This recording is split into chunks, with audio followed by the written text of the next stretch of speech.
किशोर चौधरी ये कह रहे हैं कि भाई आप युद्ध लड़ने चले हैं, आप युद्ध लड़ने चले हैं, अपने हथियार तो दिखाएंगे और सबसे बड़े हथियार तो डॉक्टर हैं, पारामेडिकल स्टाफ हैं, तो उसके बारे में एक ट्रांसपेरेंसी बिल्कुल की भी जरूरत पड़ेगी। बिल्कुल ट्रांसपेरेंसी रहनी चाहिए। जरा हमें बताएंगे मानसून मोहंती जी, क्या वैक्सीनेशन का हाल है और क्या रफ्तार है, क्योंकि बहुत बड़ा आयोजन तो हुआ, लेकिन इसके ग्राउंड में क्या है जरा ये बताइए, ताकि ये ट्रांसपेरेंसी बनी रहे। लोग बहुत देखते हैं इस कार्यक्रम को। विवेक जी शुक्रिया। मैं यही बोलना चाहता हूं कि वैक्सीनेशन का रफ्तार बहुत तेज़ी से बढ़ा है और आपका दूसरा स्टेट के कंपैरिजन अगर करेंगे, बिहार बहुत अच्छे कंडीशन में है। ये सबको पता है। जिस तरह से आपने लास्ट 3 महीने में जिस लगन के साथ लोगों ने काम किया और जो कवरेज बढ़ा है, ये काबिल तारीफ़ है। और जो अभी भी आप देखेंगे ऑलमोस्ट जो स्ट्रैटेजी के साथ अर्बन पॉपुलेशन को आपने अचीव किया 100% के साथ, फिर रूरल का आपका जो है वो 80% के करीबन आपका है।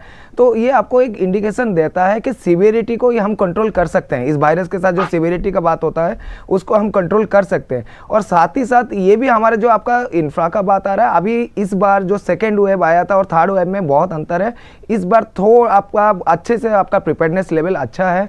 बहुत सारी जगह का जो ऑक्सीजन का कमी था, इस बार सारी जगह पे आपका ऑक्सीजन का प्लांट्स बैठा दिया गया है। ये सारे रिक्वायरमेंट्स पूरे हो चुके हैं। निक्कू पिक्कू का ऊपर काम चल रहा है, वो सारी चीज़ें एस्टेब्लिश हो चुके हैं।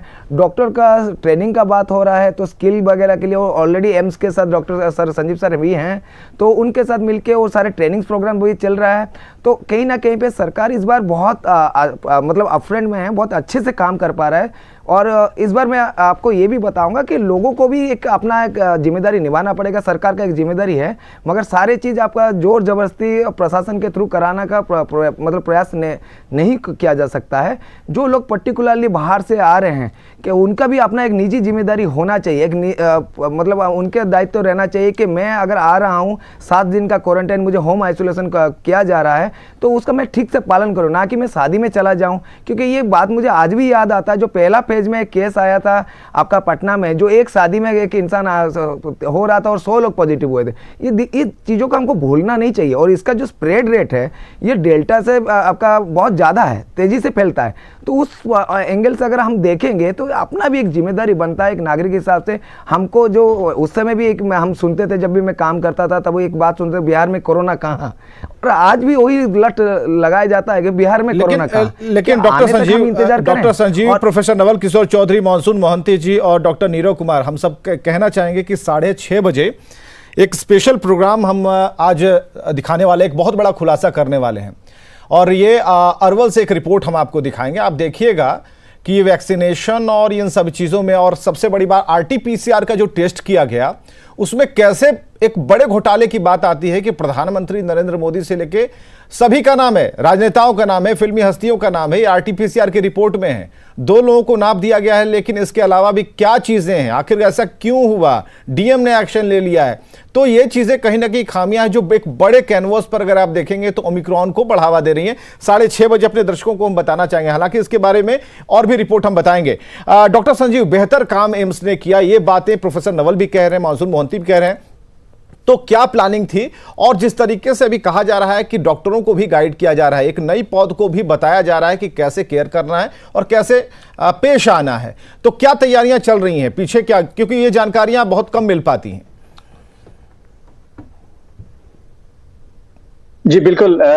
जब पिछले बार फेज 1 या फेज 2 में एम्स पटना ने ये एंटिसिपेट किया कि स्थिति बहुत ही खराब होने वाली है और हमें बिहार की जनता को एक अच्छी सुरक्षित स्वास्थ्य सेवा देनी है, जिससे कि कोविड के अगेंस्ट हमारी फाइट जारी रहे।